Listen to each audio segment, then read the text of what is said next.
Meus queridos, tudo bem? Bom, iniciaremos agora a correção das nossas atividades sobre figuras de linguagem, tá bom? Vamos lá. Bom, a primeira questão que tivemos foi sobre o Enem. Ela trouxe a cidade grande, né? Fazendo uma referência a esse texto. Então, vamos ver o texto.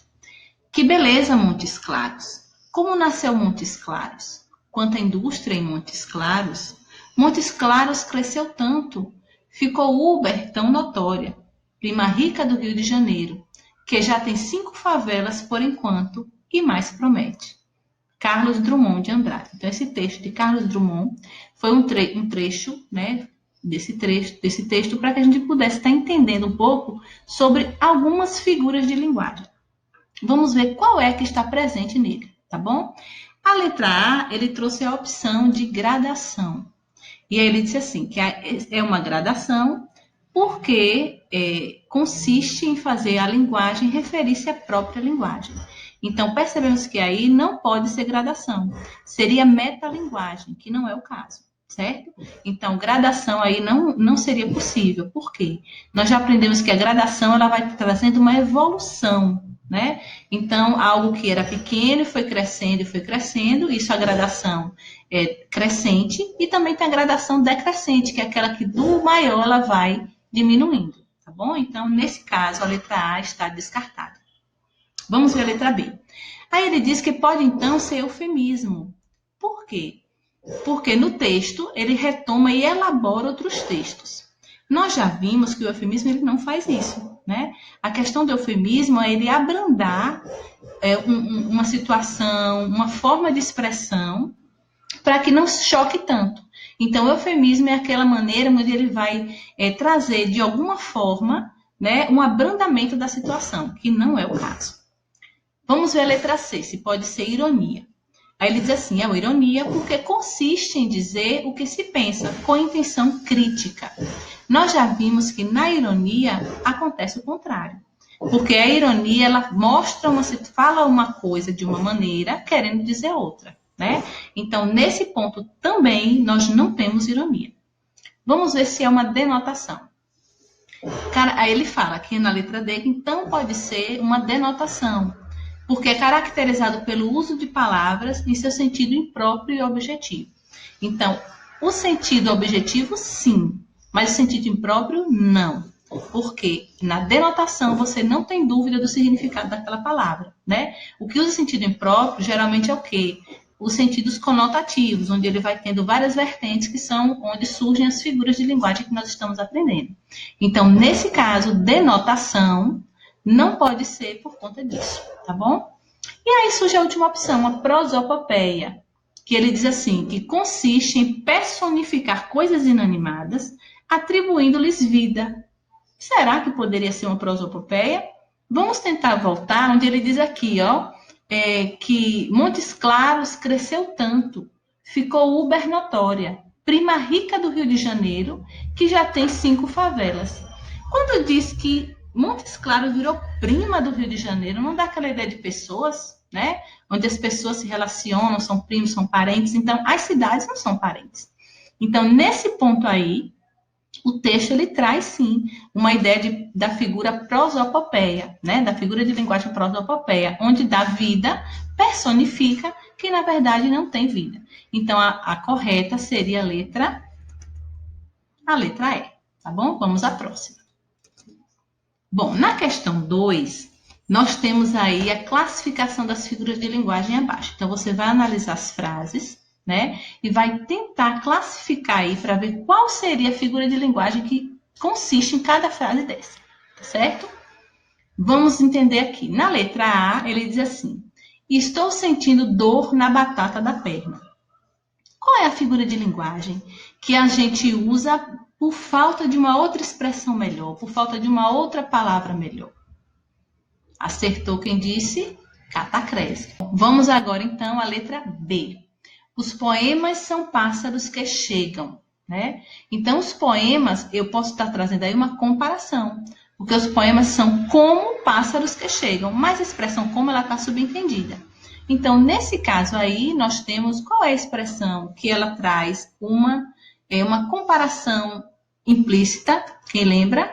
A metáfora, né? Então, se tivesse a expressão como, seria uma comparação.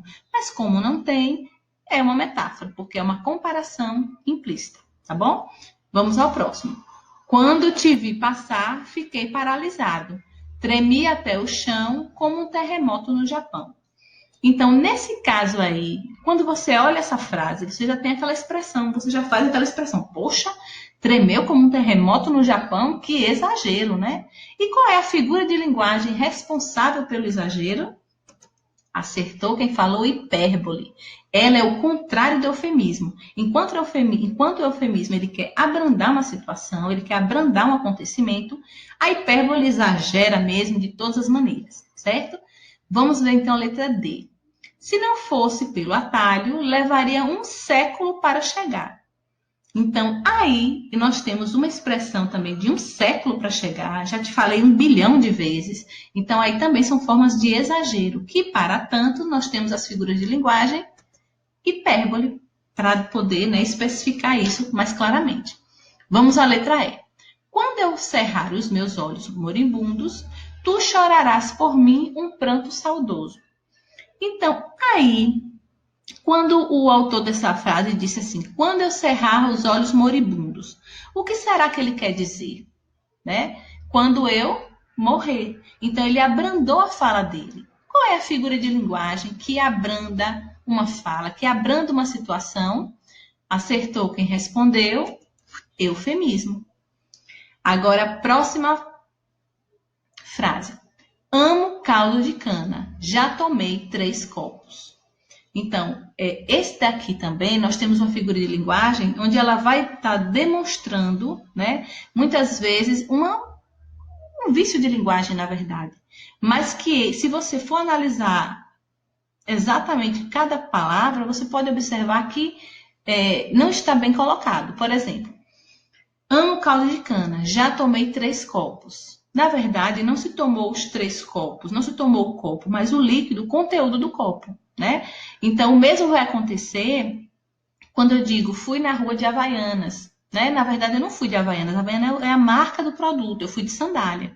Ou então, comprei Bombril no mercado, eu não comprei Bombril, eu comprei uma palha de aço, eu comprei, né, esponja de aço. Na verdade, aí o Bombril é o nome do produto. Então, muitas vezes o produto torna-se um nome comum. Nessa figura de linguagem, eu posso falar, tomei 3 copos, como fala aqui, comi uma caixa de bombons, tomei um prato de sopa, também faz parte. E essa figura de linguagem é a metonímia. Vamos ver aqui se quem colocou corretamente. Metonímia. Amo caldo de cana, já tomei 3 copos, né? Acontece muito também assim, quando eu digo, amo ler Machado de Assis. Então, eu não gosto de ler a própria pessoa de Machado, mas as obras de Machado, né? Então, tem sempre essa troca, né, de palavras. Então, a metonímia, ela traz isso com muita facilidade, né? Sempre, então, por isso que ela é fácil também de perceber.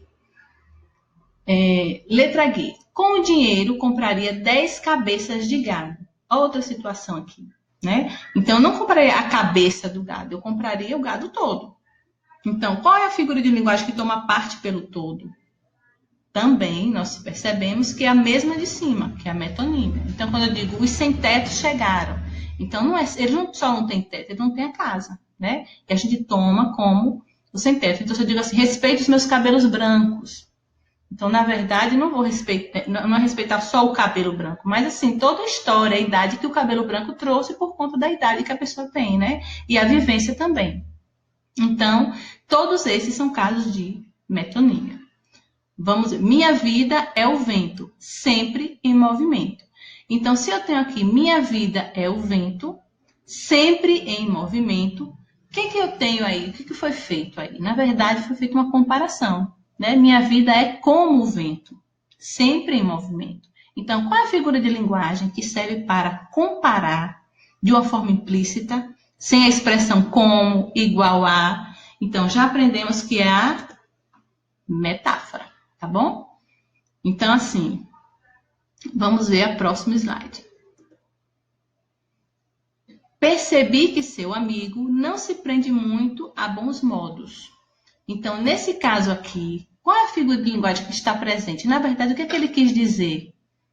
Então, ele abrandou uma fala quando ele queria dizer, na verdade, que ele era mal educado, sem educação, né? Então, nesse caso, essa figura de linguagem é a eufemismo. Temos aqui, mas dentro de mim o coração grita, mentira. Nessa frase, nós temos uma personificação de algo que não tem vida. Será que o coração pode gritar? Claro que não, né? Então, aí também nós temos uma figura de linguagem que é a personificação ou até mesmo a... Poxa, esqueci o nome. Dá pausa aí, Ricardo. Eu corto a aí. Bom, letra J. Mas dentro de mim o coração grita, mentira. Nesse caso aí, nós temos o quê? Atribuindo vida a quem não tem. Então, nós temos aí a personificação, certo? Próximo. K. Vou para Jonas esticado no Parque do Povo. Bora? Então, na verdade, você não vai para Jonas esticado, né? Você vai para festa. Nesse caso, quando nós temos essa troca de autor por obra, de pessoa, né, por atividade, então, nesse caso aí, o autor pela obra, nós temos aí um caso de metonímia. Acertou quem colocou metonímia. Fui reprovada de novo. Parabéns para você. Desculpa. Letra L. Foi reprovada de novo? Parabéns para você. Nesse caso aí, nós temos uma figura de linguagem que traz o quê? Uma ironia. Na verdade, ele não quis dar os parabéns, porque não foi algo bom que aconteceu, né? Então, acertou quem colocou ironia. Letra M. Meu Deus, estou sem Wi-Fi, vou morrer. Numa frase como essa, nós temos o quê? Um exagero, né? Muita gente morre mesmo, porque a situação é grave. Mas tem pessoas que vivem conectadas o tempo inteiro. Mas nesse caso aí, nós temos o exagero, né? Então, qual é a figura responsável pelo exagero? Nós já aprendemos que é a hipérbole. Acertou quem colocou hipérbole. Letra N. Aquele rapaz é desprovido de beleza. Então, na verdade, ele quis dizer que ele é muito feio, né? Mas qual é a figura de linguagem que ela serve para abrandar uma situação, que ela serve para amenizar alguma coisa, então, alguma fala? Com certeza, o eufemismo. Bom, então, analisando todos os que estão aí, né? Que nós já vimos, são algumas figuras de linguagem. Vocês podem ir tirando as dúvidas, a gente vai se vendo, tanto observando nos grupos e também revendo as videoaulas, tá bom? Então, as dúvidas que vocês forem tendo, a gente vai tentando minimizar da melhor maneira possível, certo? Fiquem com Deus, um beijo, até a próxima.